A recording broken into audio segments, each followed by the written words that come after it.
자, 그러면서 우리 자격시험을 준비하는 회계 원리가 되기 때문에 거기에 맞춰서 첫 번째 시험적인 관점을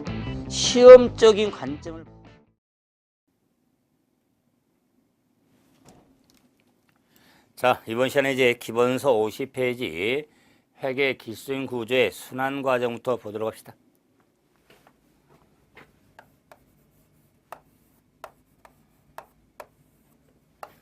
회계 순환 과정. 자, 이 순환 과정은 우리가 복식부기의 원리에 거래 이중성이나 대차 평균의 원리의 가장 기본적인 내용들이 다 숨어 있죠. 그래서 기본 이론 과정에서 기본적인 정리했으니까 이제 심화 과정에서 전체 틀에 의해서 좀 핵심을 위주로 해서 관련 문제를 한번 볼 수 있도록 한번 합시다. 그러면은 회계 순환 과정의 역시 시작은 거래죠. 그래서 이제 그러면은 거래가 발생이 되면 분계장에 분계를 하겠죠. 자, 분계장에 분계. 예, 분계장에 분계된 것을 총계정 원장에 옮겨 적죠. 이걸 전기. 자, 총계정 원장에 전기된 것을 마감 결산 과정을 밟죠. 이 결산 과정에는 결산 예비 절차에 시산표 작성, 재고서면 작성, 정산표 작성, 그다음에 본 절차에 원장 마감이나 분계장 및 기타 장부 마감. 자, 이 본 절차에 의해서 이제 재무제표 작성 하기까지 1년 된 과정을 우리가 회계 순환 과정으로 인위적으로 설정된 회계 기간, 보고 기간이 있죠. 일반적으로 1년 단위로 하죠. 그래서 자, 보고 기간 내 거래가 발생이 되면 자, 시작을 해서 재무제표 작성까지 1년 된 과정에 우리가 재무제표 하면은 KIFRS 1001호에 재무 표시에 있어서 전체 재무제표 하면은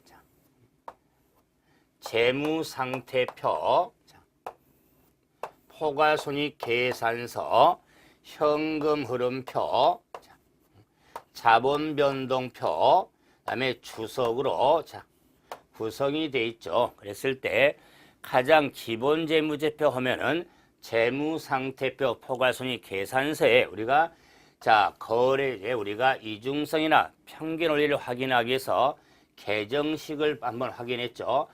KIFRS에서는 우리가 재무제표에 우리가 양식이나 우리가 항목의 순서 등은 규정이 없지만 기본적인 예시만 해주겠죠. 그러나 회계원리의 기본적인 정리를 함에 있어서는 계정식을 바탕을 뒀을 때 재무상태표는 차변의 자산, 대변의 부채, 대변의 자본, 그래서 일명 산부자. 재무상태표는 산부자, 포괄손익 계산서는 차변의 비용, 대변의 수익에서 비수를 꽂죠. 그래서 FP는 산부자요, CI는 비수를 꽂죠. 자, 이걸 확인한 이유는 이 순환 과정의 시작은 거래가 발생이 되셔서 거래 인식이 있죠. 거래 인식을 또는 거래 식별이라고도 하죠. 거래 식별에 의해서 결합관계란 걸 따지게 되죠. 결합관계. 결합관계에 의해서 계정이란 걸 설정해서 분계 과정이 이루어지는 겁니다. 그럴 경우 거래 식별에서 결합관계를 우리가 확인하기 위해서 복식부기 원리인 거래 이중성이 담고 있죠. 거래 이중성에 따른 거래 요소의 결합관계를 따져서 계정이란 걸 설정하죠. 계정을 설정해서 복식부기의 원리인 대차평균의 원리에서 차변합과 대변합이 일치된 걸 확인할 수가 있죠. 그럴 경우 자, 거래 식별부터 보면은 거래 식별, 거래 인식이란 거래를 안다는 것은 회계상 거래, 회계상 거래를 우리가 안다는 거죠. 그래서 회계상 거래하면은 순환 과정에 우리가 마지막 단계 봐보세요. 재무제표 작성이 나오죠. 그래서 3부자 비수가 보이니까 회계상 거래는 자, 자산 부채 자본의 증감 변화를 일으키거나 수익 비용을 발생시키는 거래를 회계상 거래라고 하는 겁니다. 그래서 정리를 할 때는 이 회계상 거래에 해당지만은 역으로 회계상 거래가 아닌 거래가 있더라. 그래서 자, 이 경우는 자, 하나, 둘, 셋, 넷, 다섯 틀을 좀 잡아두면서 자, 상품 등을 주문하다. 자, 건물의 임대차 하다, 임대하다. 자, 그다음에 고용 계약 등을 하다. 그래서 주문, 임대, 계약. 자, 그다음에 자, 약속하다. 그다음에 보관하다 등은 자, 회계상 거래에 해당되지 않습니다. 그래서 주문, 임대, 계약, 약속, 보관하라는 암기하는 게 유용성이 있죠. 그래서 회계상 거래가 아니다. 그러므로 회계상 거래가 되면은 붕괴장에 붕괴가 될 것이고 회계상 거래가 아니면은 붕괴할 필요가 없겠죠. 원장에 반영되질 않으니까. 그러면은 자, 이 회계상 거래 유무에 따라서 자, 교재 페이지 자, 80페이지. 80페이지. 자, 문제 1번 좀 봐보죠. 80페이지에 자, 1번을 좀 보시면 회계 거래에 해당되지 않는 걸 한번 물어봤죠. 자, 페이지 80페이지. 자, 1번. 자, 보시면은 자, 1번. 기숙사에 설치된 시설물을 도난당했죠. 그러면은 자, 기숙사 설치된 시설물이 도난당했기 때문에 자, 그 시설물 자체는 건물에 해당이 되죠. 유형자산에. 그래서 자, 유형자산의 감소를 가져왔으니까 이에 따라서 회계상 거래가 되죠. 그래서 두 번째, 자, 원가 130만 원의 상품을 현금으로 100만 원에 판매를 했죠. 비록 손해를 봤지만은 역시 현금에 우리가 자, 증감하고 자, 상품의 증감 변화를 일으켰으니까 회계상 거래. 그다음에 이자를 현금으로 지급을 했죠. 그다음에 자, 영업소의 임차 계약을 체결하고 임차를 현금으로 지급했죠. 그래서 현금의 감소를 가졌으면 회계상 거래. 네, 5번에 직원과 월급 200만 원을 위해 고용계약을 체결했죠.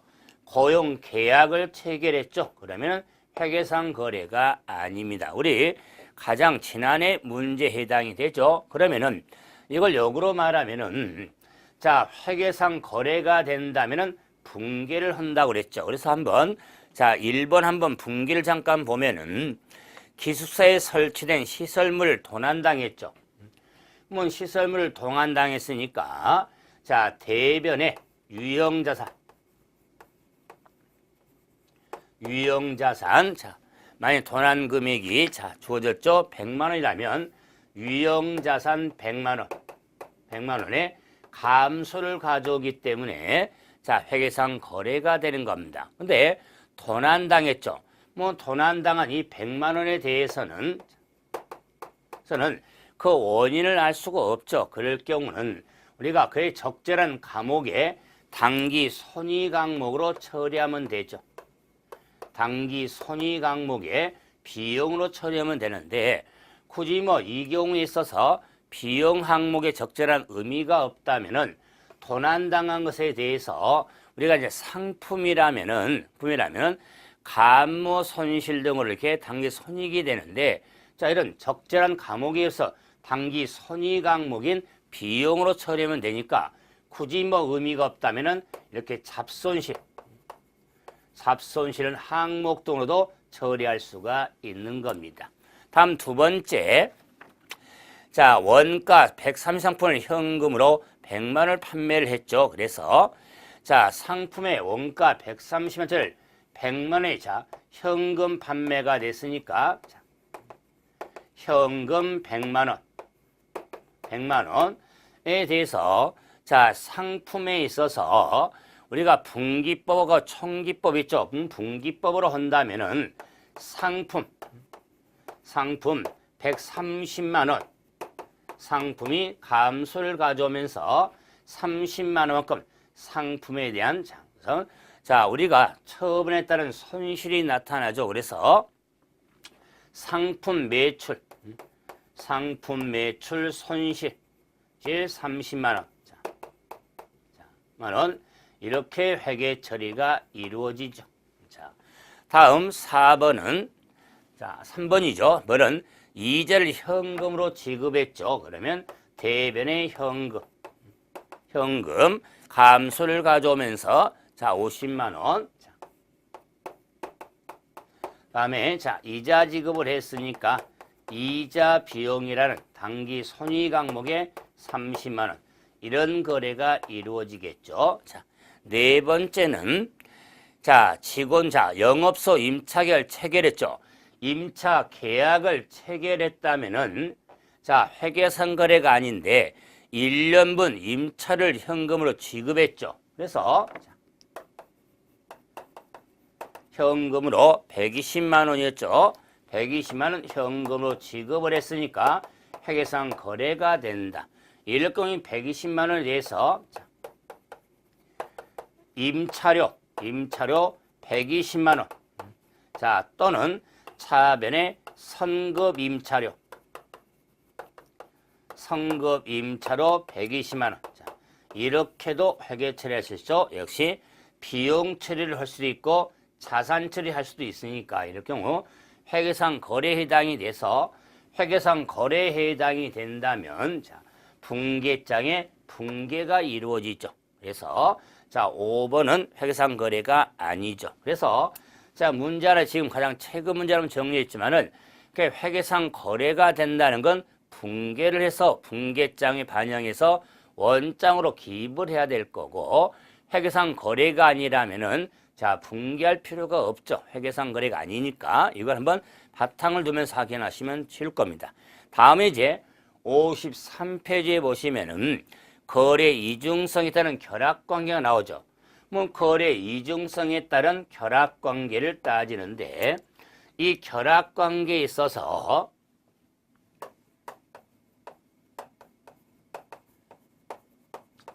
결합관계는 차변 요소와 거래가 발생이 되면 차변 요소와 대변 요소를 함께 동시에 기록하는 이중성이죠. 그럴 경우 거래 결합관계는 차변 요소와 대변 요소가 결합이 이루어지는 겁니다. 그럴 경우 차변 요소 하면은 자산 증가하면 차변 요소, 자산 감소하면 대변 요소, 부채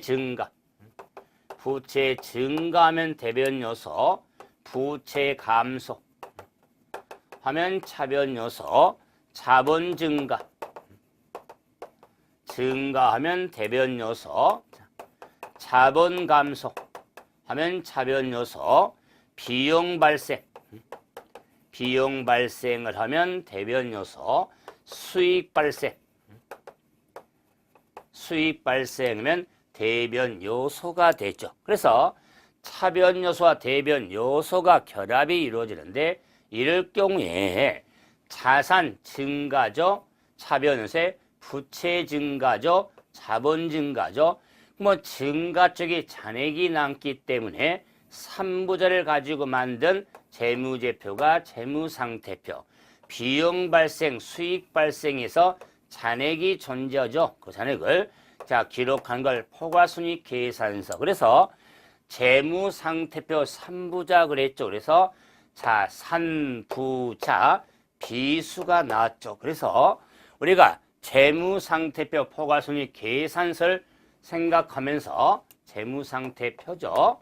자, 이랬을 때 자, 자산 증가, 부채 증가, 자본 증가, 비용 증가, 수익 증가를 염두에 두면 결합관계인 판료소까지 이렇게 확인할 수가 있죠. 그래서 자, 자산 증가, 부채 감소, 자본 감소, 비용 발생, 차변서 이렇게 암기하는 것도 유용성이 있지만은 재무상태표, 포괄손익 계산서를 넣고 3부자 비수에다가 증가를 기본으로 하면은 자산 증가, 자변, 부채 증가, 자본 증가, 대변, 비용 발생, 자변, 수입 발생, 대변이 구분이 되는데, 그런데 이 결합관계에서는 차변의 4개, 대변은 4개에서 거래 요소의 판료소라고도 이야기합니다. 판료소. 그런데 이 결합관계에 있어서는 차변 요소와 대변 요소가 결합되기 때문에 자산 증가, 자산 감소, 자산 증가, 부채 증가, 자산 증가, 수익 발생 등의 기본 거래 패턴이 16패턴이 나오면 알 수 있죠. 이 줄이 16줄을 만들 수가 있죠. 이게 기본 패턴. 그 말은 거래 결합이라고 하는 것은 자, 차변 요소와 대변 요소가 결합이 이루어지는 겁니다. 그것을 거래 결합 관계라고 그래서 이걸 좀 확인하기 위해서 자, 페이지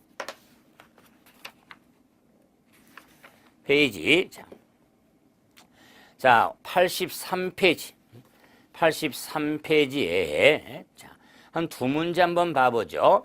자, 문제 9번 봐보세요. 9번. 자, 83페이지 9번. 자, 다음 중에서 거래를 기록하더라도 자산부채 자본 총액의 변동이 없는 걸 한번 찾아보자. 그래서 우리가 거래를 기록했을 때 자, 자산의 총액, 부채 총액, 자본 총액의 변동이 없는 걸 한번 물어봤죠. 그러면은 자, 1번 보면은 건물을 장부 금액으로 매각했죠. 자, 장부로 매각을 했으니까 건물 100원짜리를 역시 매각해서 현금으로 팔았다면은 현금 100원 또는 자, 나중에 받기로 했으면은 뭐 현금 대신에 미수금을 쓰면 되죠. 미수금. 자, 이럴 경우에 미수금 자산, 현금 자산, 건물 자산이 되니까 자산 증가, 자산 감소가 이루어졌죠. 그럼 이 거래로 본다면은 자산 총액의 변동이 없죠. 그래서 자산 증가, 자산 감소가 이루어졌으니까 자산 총액의 변동을 가져오지 않죠. 그래서 답이 되겠다. 자, 그럼 두 번째, 신주를 발행해서 자, 그래서 현금으로 부딪받았죠. 그러면 2번은 주식을 지금 자, 발행했었죠. 그래서 대변의 자본금 100원을 자면 자, 그래서 납입을 현금으로 받았으니까 현금 100원. 그래서 현금은 자산, 자본금은 자본이 되니까 자산 증가, 자, 자본 증가를 가져오니까 자산의 합도 변동이 있고 자본의 합도 변동을 가져오겠죠. 다음 세 번째. 자, 토지를 취득하고 사채를 발행을 했죠. 자, 그래서 차변의 토지 100원짜리를 취득하면서 사채를 발행했죠. 그러면 대변의 사채 100원. 그래서 토지라고는 자산 증가, 사채라고는 부채 증가서 자산의 합과 부채 합의 변동을 가져오죠. 자, 네 번째. 자, 배당금을 현금으로 지급했죠. 자, 현금 100원. 자, 차변의 이익잉여금 100원. 자, 이런 분계죠. 그럼 이 잉여금은 자본 감소, 현금, 자산 감소서 자본 감소, 자산 감소가 이루어졌으니까 자산 총액이나 자본 총액의 변동을 가져오겠죠. 자, 다음에 5번. 자기 주식을 현금으로 매각을 했죠. 그래서 대변의 자기 주식 주식 100원. 자, 차변에 현금 100원. 자, 이럴 경우에 자기 주식 자본이 증가하고 현금 자산이 증가를 했기 때문에 자산 총액과 자본 총액에 영향을 미치게 되겠죠. 그래서 문제 유형을 좀 잘 봐야 됩니다. 그래서 자산 총액에 부채 자본 총액 영향이 받치는 것은 첫 번째 해당이 될 겁니다. 하나 더 해봅시다. 자, 10번 봐보세요. 자, 우리 또 18회 문제인데 자산을 증가시키는 거래에 해당되지 않는 걸 한번 찾아라고 그랬죠. 문제가 자산을 증가시키는 거래를 물어봤죠. 자, 그러면 역시 1분 한번 분개를 한번 해보면은 자, 첫째 비품을 외상으로 구입했죠. 그럼 비품 외상으로 구입을 하면 차변에 비품 100원 그럼 쓴다면은 대변에 미지급금 100원. 자, 그래서 비품을 외상으로 줍니까? 우리가 구입했죠. 그래서 자, 비품이라고는 자산의 증가를 가져왔죠. 자, 두 번째, 물론 부채도 증가했고, 두 번째, 차입금의 상환을 면제를 받았죠. 그래서 차변의 차입금 100원에 대해서 자, 면제를 받았죠. 채무 면제. 자, 이익이 되겠다. 100원. 그래서 차입금이라고는 부채. 자, 부채가 지금까 감소하면서 채무 면제 이익은 이건 자본 증가나 또는 수익 발생으로 이룹니다. 대주주로부터 채무를 면제받았다면 자본으로 그 외에는 자, 수익 당기 손익으로 처리하니까 자, 부채 감소 자본 증가 또는 부채 감소 수익 발생이 되니까 자산의 증가를 수반하지 않죠. 그래서 답이 되겠다. 자, 세 번째. 자, 주주로부터 현금을 출자받았죠. 자, 그래서 차변에 현금 100원. 자, 출자받으면서 주식을 교부하죠. 자본금 100원. 그래서 자, 자산 증가, 자본 증가니까 자산을 증가를 수반했죠. 자, 네 번째. 은행으로부터 현금을 차입했죠. 차변에 현금 100원. 자, 은행으로부터 차입을 했죠. 차입금 100원. 그래서 현금의 자산 증가를 수반했죠. 부채가 증가했지만 자, 5번에 자, 이자를 현금으로 수령했죠. 자, 차변에 현금, 자, 대변에 자, 이자 수익이 되겠죠. 100원. 그래서 자산 증가를 수반했죠. 자, 이러므로 자, 자산의 증가를 지금까 가져오지 않는 거를 찾아라고 그랬죠. 자, 두 번째. 작년 자, 18회 문제지만은 아주 쉬운 문제 해당이 되죠. 채무 면제 이익은 자, 만약 대변에 왔으니까 만약 자산 까먹기를 할지라도 자산 감소를 가져오겠죠. 그래서 자산의 증가를 지금까 가져오지 않는 거를 찾으라고 그랬죠. 두 번째가 되겠다. 그래서 이런 문제는 이 결합관계 우리가 응용 문제에 해당이 되죠. 그래서 기본 문제도 가능하지만 응용적인 문제도 한번 활용을 할 수 있습니다. 자, 다음 이제 이런 거래 요소에 따른 판요소 결합관계에 있어서 자, 거래 종류를 한번 볼 수 있습니다. 거래 종류. 자, 페이지 55페이지. 자, 그래서 거래 종류를 한번 보죠. 이 거래 종류에 있어서는 구분하는 의미에서 먼저 손익 여부에 따라서 자, 구분하는데 손익 여부니까 교환거래와 손익거래로 구분이 되어지는 겁니다. 그래서 교환거래 하면은 재무상태표 항목 간의 거래를 교환거래라고 하고 교환거래가 아닌 거래를 손익거래라고 하는 겁니다. 쉽게 말하면 그래서 자 3부자 간인 재무상태표 항목 간의 거래를 교환거래. 그래서 거래에 있어서 이렇게 3부자와 관련된 거래는 교환거래가 되고 교환거래가 아닌 거래는 손익거래가 되는데 쉽게 말하면 그런데 주의할 것은 교환거래와 손익거래가 동시에 일하는 것을 혼합거래라고 하는 겁니다. 혼합거래라고 한다. 그래서 혼합거래는 교환거래와 손익거래가 함께 동시에 일하는 것을 혼합거래라고 하는 겁니다. 그래서 손익거래하고 혼돈하지 말 것. 손익거래는 그러면 재무상태표 항목과 포괄손익 계산 항목 간의 거래거든요. 또는 포괄손익 개인 항목 간의 거래가 되니까 쉽게 하라고 그랬죠. 교환거래가 아닌 거래를 손익거래라고 하겠다.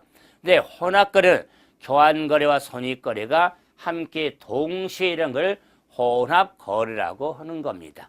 자, 잠깐 둡시다. 그 다음에 이제는 거래 심리가 우리가 구분을 함에 있어서 현금 수지 여부에 따라 현금 거래와 대체 거래로 구분할 수가 있죠. 그래서 현금구 수반한 거래냐 그렇지 않냐 그 말이죠. 그다음에 발생 장소에 따라서 내부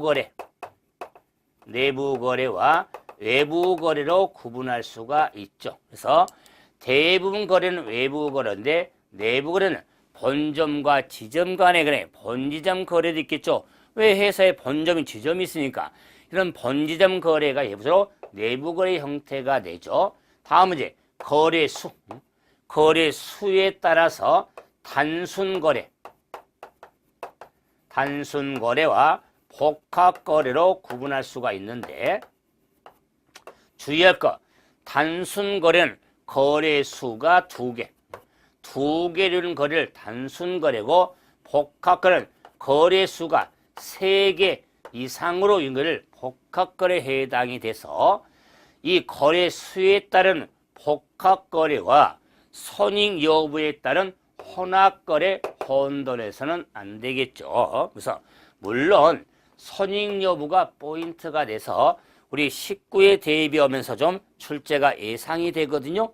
좀 생각 좀 해주시고 그러면 한번 확인하기 위해서 페이지 83페이지 11번 봐보세요. 페이지 83페이지 11번 다음 거래 중에서 자 손익거래 해당하면 찾아봐라 그랬죠. 손익거래 그러면 자 분계 제가 이제 심화 이론 과정이니까 거래 뭐 종류부터 마찬가지고 회사한 것처럼 분계를 필수적으로 하고 있습니다. 그럴 때 미수거래 현금 회수 그럼 미수거래 현금 회수는 차변의 현금 금액을 가미하면 뭐 100원 대변의 미수 수익이 되겠다. 수익 100원 그러면은 자 현금 자산 미수 수익도 자산입니다. 그래서 자 1번은 교환거래가 되겠다. 교환거래. 두 번째 매출 채권의 어음회수죠.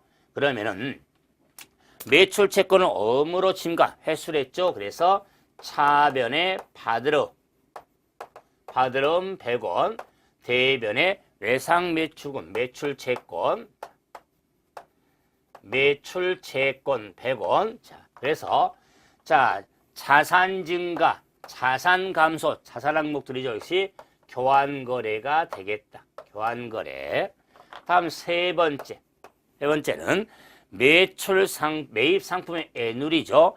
그럼 매입 상품의 애는 반품과 결부돼서 우리가 보내는 것에 깎음을 받으니까 대변의 고지 쓴다면 상품 100원이라 애누리가 그래서 현금으로 매입했다면 현금 받아올 것이고 외상으로 우리가 매입했으면 외상 매입금이라고 하겠죠. 뭐 현금이라고 쓰든 외상 매입금이라고 쓰든 자산이고 또는 부채죠. 그리고 상품은 자산이 되기 때문에 역시 교환거래가 되겠다. 그래서 거래 종류를 물어볼 때는 변형된 걸 보지 말고 가장 순수한 마음으로, 자, 매입 상품을 애누리를 했다는 것은 대변의 매입이라고 쓸 수도 있고 또는 매입 애누리 쓸 수 있어요. 그럼 매입이나 매입 애누리 또는 매입 환출은 매입액의 차감 계정이잖아요. 그렇기 때문에 하나의 변형 형태로서, 자, 사온 상품을 반품을 시키는 거잖아요. 그럼 반품을 시키면서 할인 깎음을 받은 게 애누리니까 이런 상품의 감소로 이렇게 인식을 하셔야 됩니다. 거래 종류를 따질 때 다음 네 번째, 자, 대손상각을 인식했죠.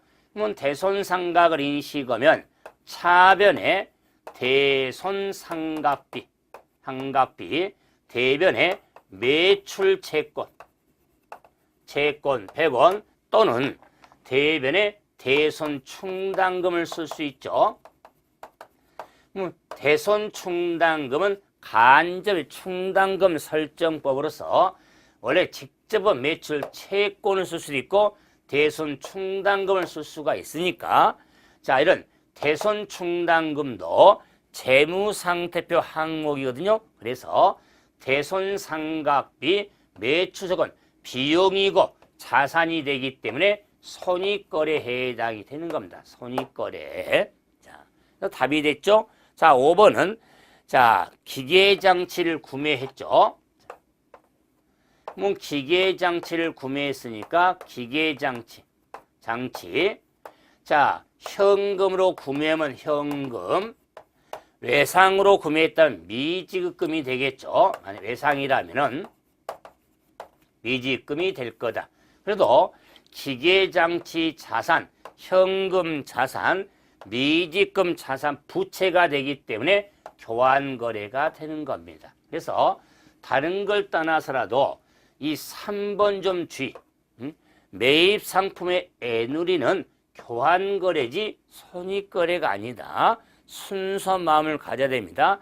뭐 답이야. 대손상각을 인식하는 건 손익거래 금방 보이지만 뭐 매입 상품을 반품한다거나 애누리하는 이런 경우에 대해서는 교환거래를 이렇게 구분해서 정리가 돼야 됩니다. 그래서 거래 종류를 한번 확인해 봤죠. 그럼 이제 거래가 뭐냐, 그에 따라서 우리가 거래 결합관계를 봤죠. 이제는 다음은 계정이란 걸 봐야겠죠. 계정. 오늘 확인 한번 하죠. 계정. 자, 페이지. 자, 교재. 자, 56페이지가 되겠죠. 자, 그러면 계정. 계정 우리가 자, 학명으로 어카운트 A씨라고 하죠. 계정은 거래가 무수히 많이 발생이 되니까 거래를 기록을 해야겠죠. 그래서 기록을 간단 명료하게 기록하기 위해서 미리 설정한 단위를 계정이라고 하겠다. 미리 설정한 단위, 그에 대한 고유 명칭을 계정 과목, 기반 장소를 계정 계좌라고 하죠. 그런데 우리 이 계정에서 언급했지만 약시 T계정을 가지고 많이 활용하죠. T계정. 그럴 때 차변을, 왼쪽 변을 차변, 오른쪽을 대변으로 이렇게 구분이 되어지죠. 변. 이럴 때 이 계정에 있어서는 재무상태표 계정이 있고 포괄손익 계산서 계정으로 크게 구분이 되는데, 자, 재무상태표 계정은 결론적으로 실질계정. 실질계정은 재무상 계정과 일치하고 명목계정은 포괄손익 계산서 계정과 일치합니다. 그럴 때 재무상태표 계정하면 자산, 부채, 자본, 3부자 계정, 포괄손익 계산서 계정은 비용과 수익 계정, 수비죠. 비수를 꽂습니다. 수비가 아니라 비수를 꽂죠. 그랬을 때 이 계정이라고 하는 것은 잔액이란 게 존재하기 때문에 그 잔액에 대해서 이월, 잔액의 이월 여부를 따질 때 재무상태표 실질 계정은 잔액이 이월이 될 수 있지만 포괄손익 계상은 이월할 수가 없는 계정이다. 그래서 재무상태표 계정, 즉 실질 계정은 잔액이 이월이 가능하지만 명목 계정은 잔액이 이월되지 않는다. 자, 그래서 우리가 공부하면서 많이 활용하는 게 잔액의 이월 여부잖아요. 그래서 실질 계정과 자, 명목 계정 구분 좀 하죠. 그리고 실질 계정을 또는 뭐 실제 계정, 그다음에 명목 계정을 또는 뭐 임시 계정, 일시 계정이라는 말도 쓰기도 하죠. 기본은 실질 계정과 명목 계정. 그런데 이런 계정에 있어서 평가 계정, 평가 계정이 있는데 평가 계정이란 가치를 부여하려고 미리 설정한 단위로서 이 평가 계정에는 자, 플러스 평가하고 마이너스 평가에서 플러스 하면은 부가적 평가 계정과 마이너스 차감적 평가 계정으로 구분이 되어지는 겁니다. 그래서 차감적 또는 부가적 평가 계정으로서 그럼 부가적 평가 계정은 대표적으로 사채 할증 발행 차금 계정이 있고 사채를 할증 발행으로 차인한 금액 계정이죠. 그러면 차감적 평가 계정은 서로 대응적으로 사채 할인 발행 차금 계정이 있겠다. 사채 할인 발행 차금 계정. 그런데 이 차감적 평가 계정에서는 저는 세 항목만큼은 꼭 기억해 주려고 한 게 뭐냐면 대손충당금,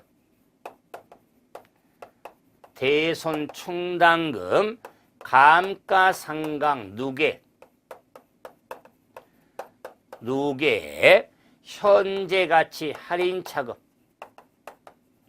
현재가치 할인 차금 계정 등은 차감적 평가 계정에 해당이 되겠다. 자, 그래서 자, 대손충당금, 감가상각 누계액, 현재가치 할인 차금은 차감적 평가 계정에 해당이 되는데 자, 58페이지 평가 계정에 자, 두 번째 줄에 보면은 자, 계상금액에서 그래서 가산하는 계정을 부가, 차감을 우리가 계정이 있는데 세 번째를 봐보세요. 계상금액에서 평가를 가감하여 산출한 금액을 장부 금액이라고 그랬죠. 그래서 자, 이런 평가 계정 중요합니다. 평가 계정을 갖는 항목에 있어서 장부 금액을 물을 때 이 장부 금액은 자, 계상금액에서 차감적이든 부가든 자, 이런 가감한 금액, 계상금액에서 가감한 금액이 장부 금액이 되는 겁니다. 자, 그럼 예를 들어서 자, 유형자산의 핵심이죠. 뭐 유형자산의 장부 금액 하면은 유형자산의 원가, 이 원가에서 감가상각 누계액은 차감적 평가죠. 그러면 차감적 평가 계정이니까 마이너스 감가상각 누계액을 차감한 금액이 장부 금액이 되는 겁니다. 그렇기 때문에 이 평가 계정을 갖는 항목이 있어서 장부 금액을 물으면은 그 평가 계정에 자, 우리가 잔액을 차감한 또는 가산한 금액이 장부 금액에 해당이 되어지는 겁니다. 그래서 평가를 구분하면서 확인하게 되죠. 물론 뭐 대조계정 통제 계정도 한번 확인하시고, 그런 이제는 이런 계정에 있어서 자, 우리가 공부하면서 역시 원리의 가장 기초적인 내용이죠. 기초적인 내용에 이 계정의 기입 방법이 있죠. 계정 기입 방법은 거래 판료소 결합 관계에 따라서 기입을 하면 되죠. 그래서 이 계정의 기입 방법에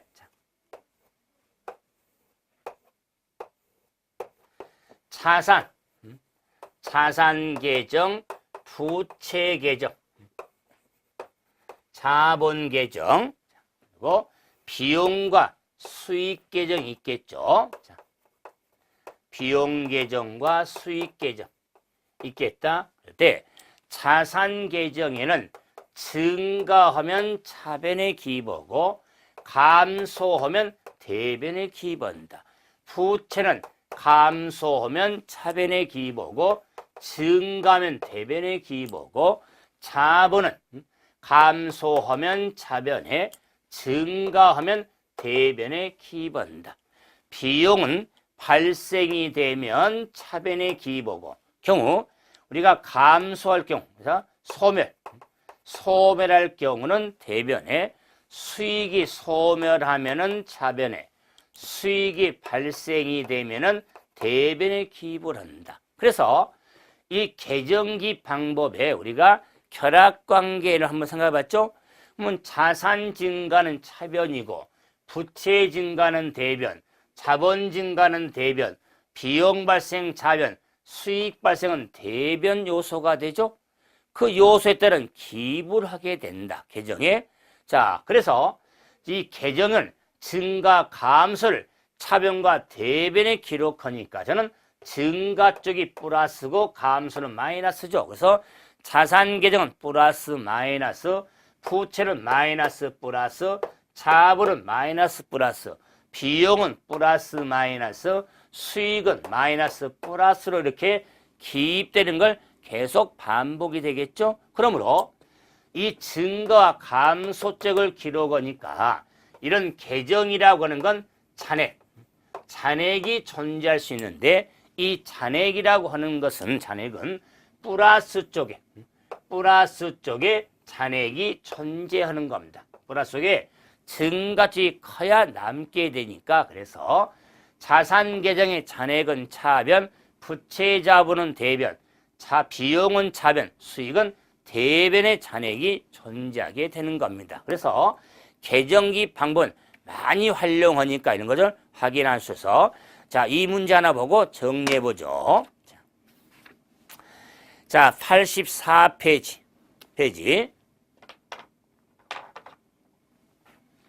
페이지 84페이지에 12번 봐봅시다. 먼저 12번.